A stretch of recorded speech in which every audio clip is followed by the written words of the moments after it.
woke up at 6:40 for a meeting that started at 6:45. 5 minutes? 5 minutes.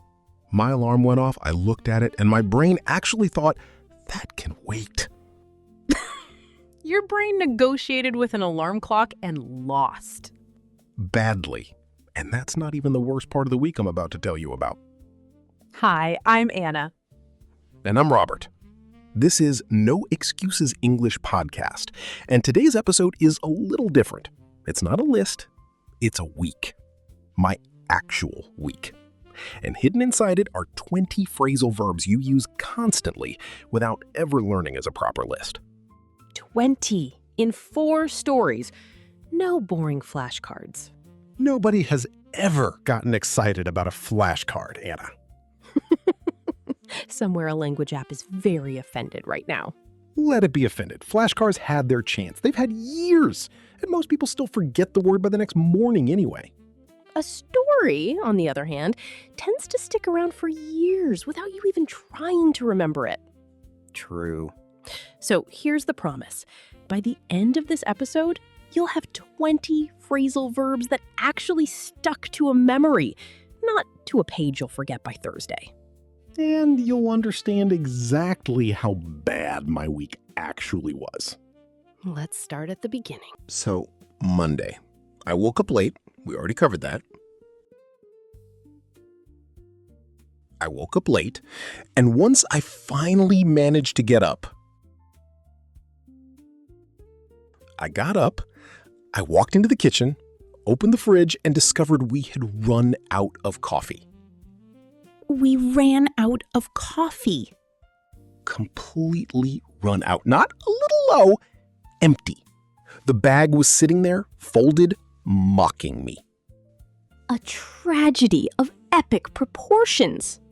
For me, genuinely, yes. So now I'm 5 minutes late, caffeine-free, and I had to rush through my morning routine just to leave the house looking like a functional adult. I rushed through my morning routine. Teeth brushed in about 11 seconds. Shirt buttoned wrong the first time. Truly rushed through everything. And the meeting? I made it. Barely. But here's the thing. Because I was so behind all morning, I spent the rest of the day trying to catch up on everything I'd missed. I tried to catch up. Catching up on emails, catching up on a call I'd pushed back, catching up on my own life, basically. One 5-minute alarm snooze, and suddenly my whole Monday was playing defense. That's such a familiar feeling, though. One small delay in the morning, and the whole day just chases you instead of the other way around. Exactly that. 5 phrasal verbs, 1 truly terrible morning. Woke up, got up, ran out of, rushed through, caught up. Can I add one small detail I left out because it's actually the worst part? Please.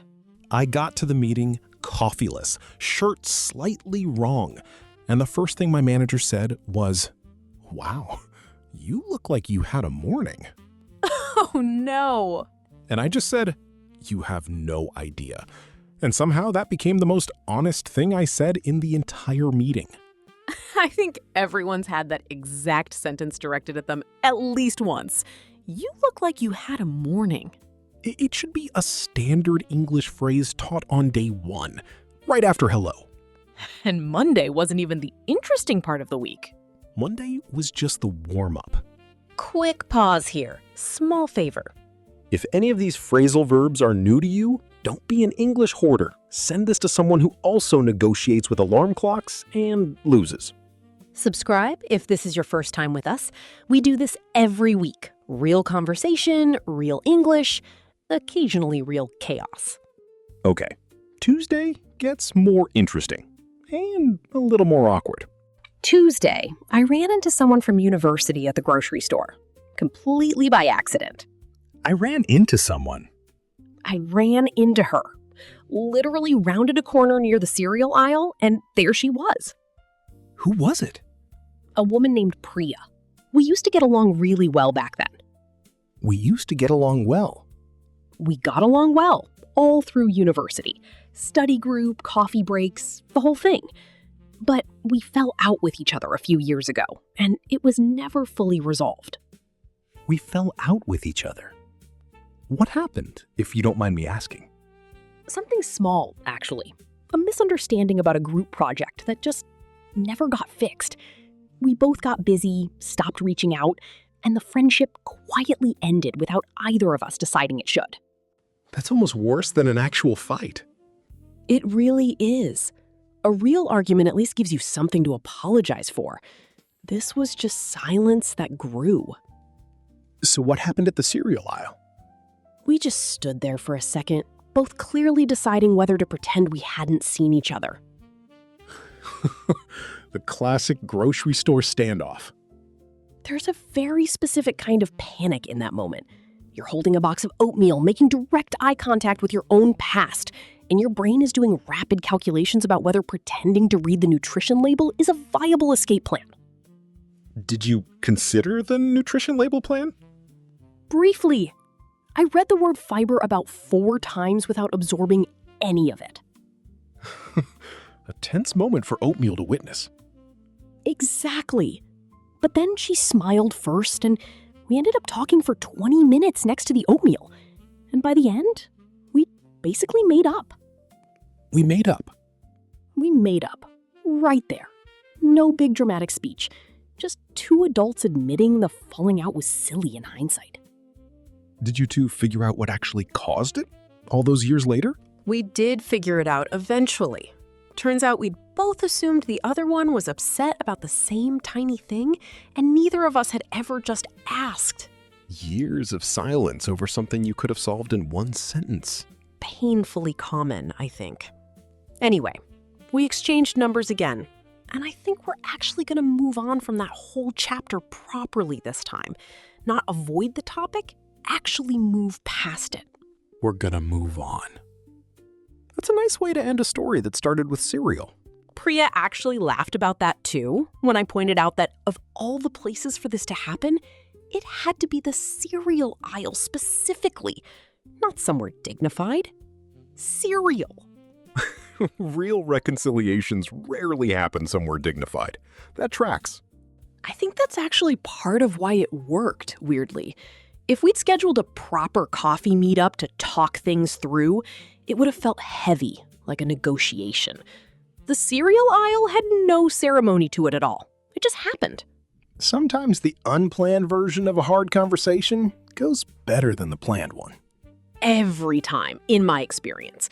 The planned version gives your nerves time to build a whole speech nobody asked for. 5 more phrasal verbs and a real happy ending. Ran into, got along, fell out, made up, figured out. That's 10 total. Halfway there.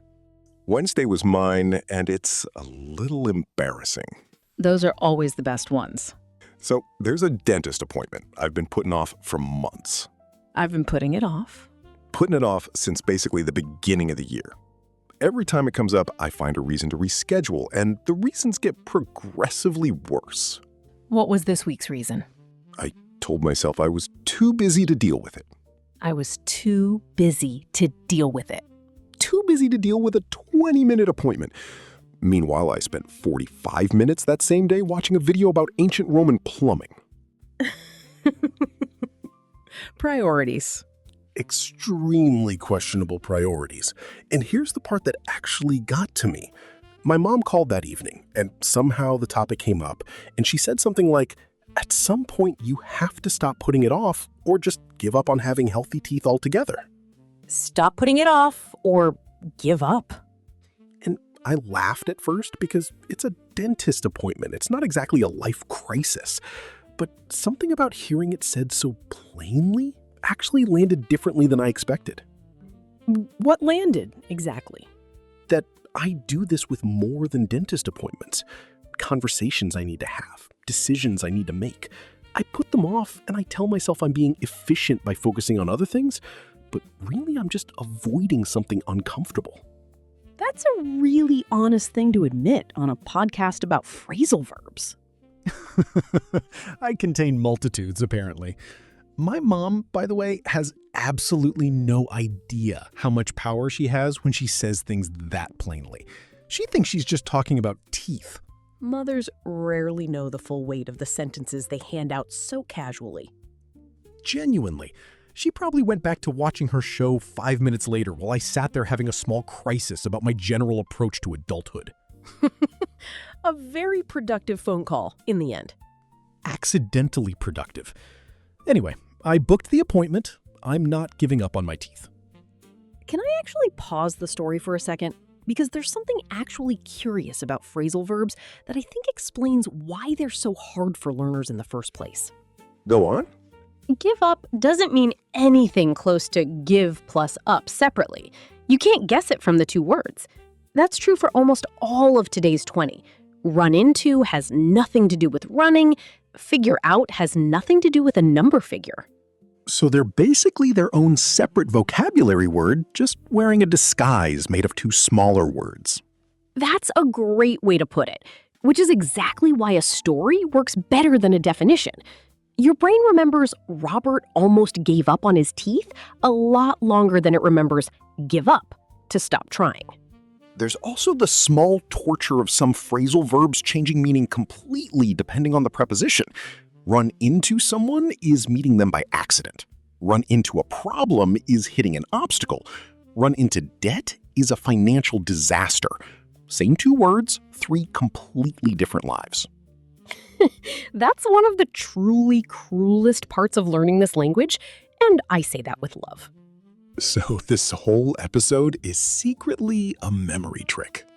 Secretly, yes. Okay, back to your dentist saga. I'm not giving up. Not giving up, but also not pretending it wasn't uncomfortable to book it. Small thing, but I actually had to work out a way to fit it into my week without feeling like I was losing a whole day. I had to work it out. Worked it out. Tuesday morning, before anything else, so I couldn't talk myself out of it again. So you deal with the dentist and something a little bigger all in the same week. Repeat after us. I dealt with it. Dealt with it. Finally. 5 more. Putting off, give up, work out, deal with, and figure... Wait, I already used figure out with Anna's story. You did. Let's swap that one for one more from your dentist saga. Get back to. Right. The receptionist actually asked if she should get back to me with a confirmation text, and for once I said yes immediately instead of, I'll call you back. She'll get back to me. 15 down. Putting off, give up, work out, deal with, get back to. And then there's Thursday, which is where the week actually comes together a little.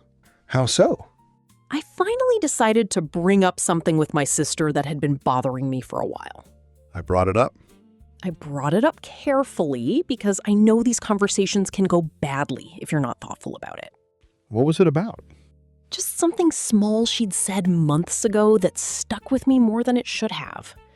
Honestly, I'd been rehearsing that conversation in my head for weeks, imagining 10 different ways it could go badly.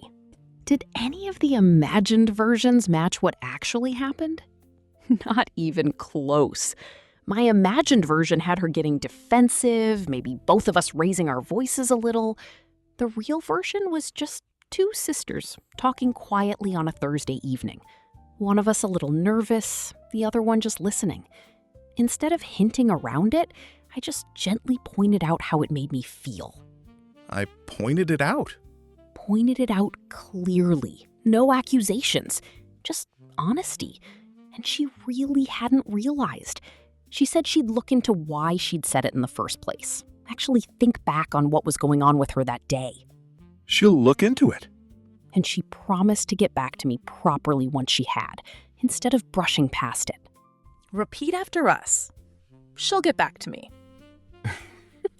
Oh, I already used get back to in your dentist story. Fair. We're both stealing from each other's chapters now. Let's swap yours for the actual last one. Look forward to. Perfect, because that's exactly how the call ended. We're actually looking forward to seeing each other next month. Properly. In person. For the first time since this whole thing started sitting between us. We're looking forward to it. 20.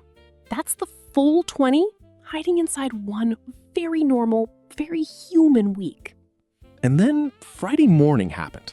which felt like a small reward for surviving the rest of it. What happened Friday?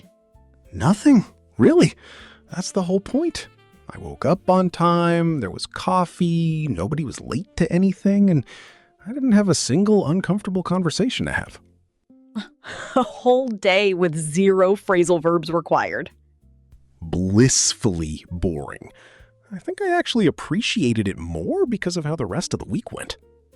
That tracks. You don't really notice a smooth morning until you've had one where you negotiated with an alarm clock and lost. Can I say something a little more real for a second before we do the recap? Always. Listening to both our stories back to back, the falling out that healed at a cereal aisle, the sister conversation, even my ridiculous dentist thing, there's actually a pattern in all of it, and I didn't notice it until just now. What's the pattern? Almost every hard thing this week got smaller the second someone actually said it out loud. The falling out stayed heavy for years in silence and dissolved in 20 minutes once you two just talked. My dentist thing stayed a big deal in my head until I said it to my mom. That's true of my sister too, honestly. It was a whole knot in my chest for months. And then 5 minutes of an honest phone call, and it wasn't anymore. I think we build these things up so much bigger in our heads than they actually are once they're said out loud to another person. Silence has a strange way of making small things feel enormous and permanent. There's actually something I never told you about that fell-out friendship of yours, since we're being honest. What's that? I remember when it happened, years ago. You mentioned Priya maybe twice, briefly, and then just stopped. I never asked why, because it seemed like you didn't want to talk about it, so I let it go. I didn't really want to talk about it. Mostly because I think some part of me knew it was my own silence keeping it broken, and admitting that felt worse than just not mentioning her at all. That makes a lot of sense, actually. It's easier to let a friendship quietly fade than to admit you're the one who let it fade. Exactly that. And I think that's true of most of the things people put off. Not because the task itself is hard, but because doing it means admitting you'd been avoiding it. My dentist appointment in one sentence. Pretty much everyone's dentist appointment, metaphorically speaking. And English, weirdly, gives us all these little verbs for exactly that process. Bring it up, point it out, deal with it, figure it out. Every single one of today's phrasal verbs is really about the same thing if you think about it. Moving something from inside your head into the actual world. That's it exactly. I like that this episode ended up being about that, more than it ended up being about grammar. The grammar was basically a Trojan horse the whole time. A very small 20-word Trojan horse. I think that's actually why I wanted to structure the episode this way in the first place, if I'm honest. Not just to teach the words, but to admit out loud that this was a real mess of a week for both of us. And it worked out fine. More than fine, actually. A friendship got repaired, a relationship with my sister got a little more honest, and you're gonna have very clean teeth. The real victory of the week.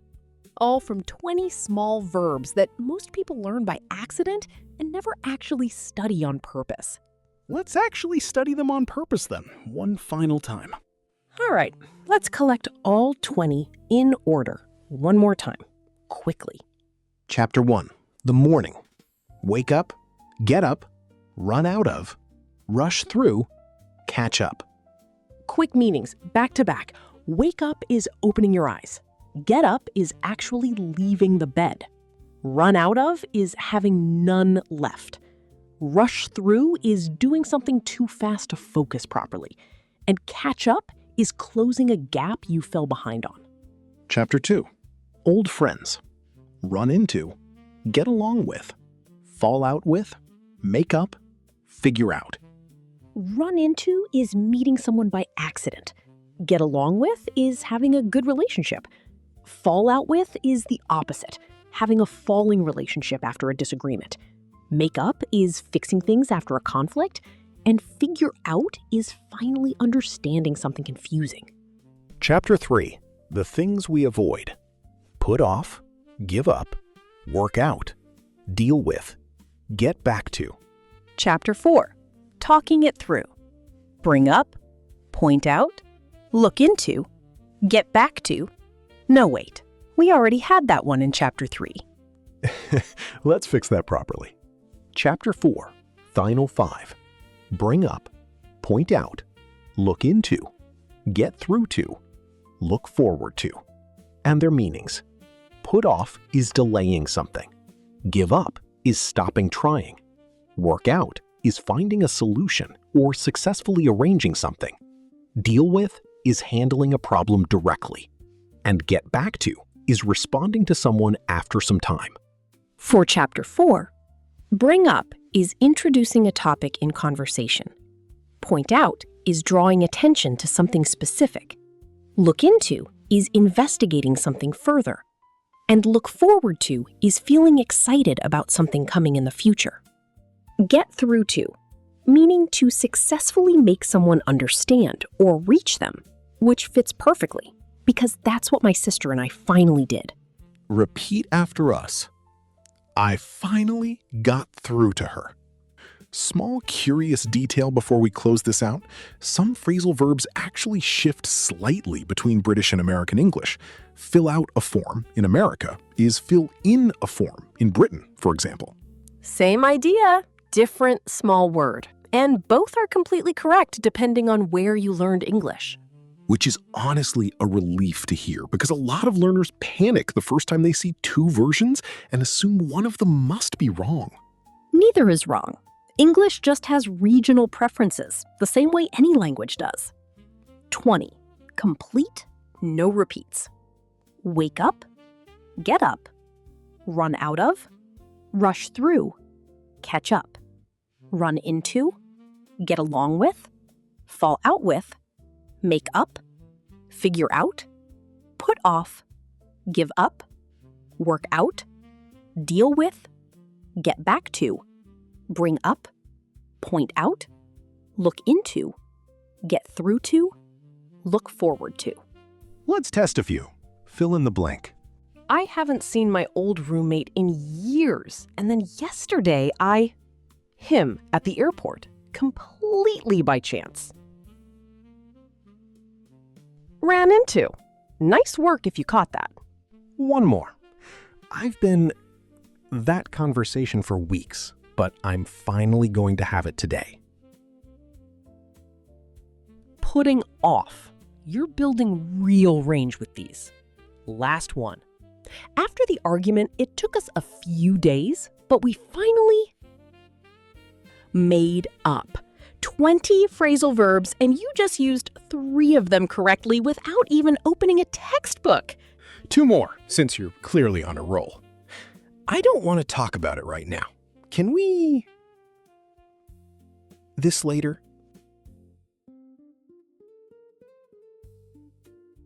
Deal with. Perfectly reasonable thing to say when someone brings up something at the worst possible moment. Last one, I promise. I know I've been avoiding it, but I really need to... that email from my landlord. Deal with again, or get back to, depending on the exact situation. English is generous like that sometimes. More than one right answer.